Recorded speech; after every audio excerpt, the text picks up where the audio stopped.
তো এখন আমরা কোথায় আছি? আমরা এখন আছি চন্দননগর স্ট্যান্ডে।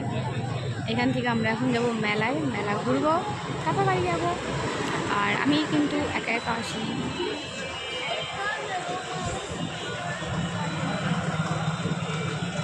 বন্ধ করে দেখা যাবে না আমার, একটু এরকম করে ঘোরো, এই তো। তা বন্ধ করে দেখা যাবে। আরে দেখা না গেলে আর দাঁত বার করলে দাঁত দেখা যাবে। দেখা না গেলেও মানুষ বুঝতে পারবে আমি তোমার সাথে এসেছি, থোড়ি লুকিয়ে লুকিয়ে এসেছি নাকি অন্য কারোর সাথে, যে ক্যামেরাতে তাকে দেখাতে পারবো না? কি আশ্চর্য!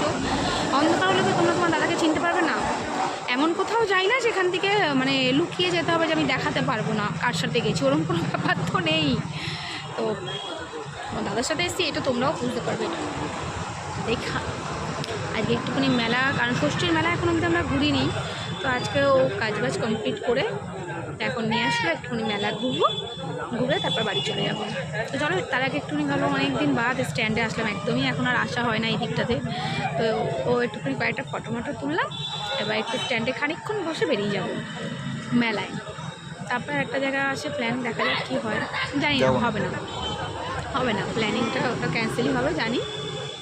চলো পরে তোমাদের সাথে আবার কথা বলবো, আবার দেখি যদি পারি বাড়িতে কথা রিলিজ করবো। টাটা।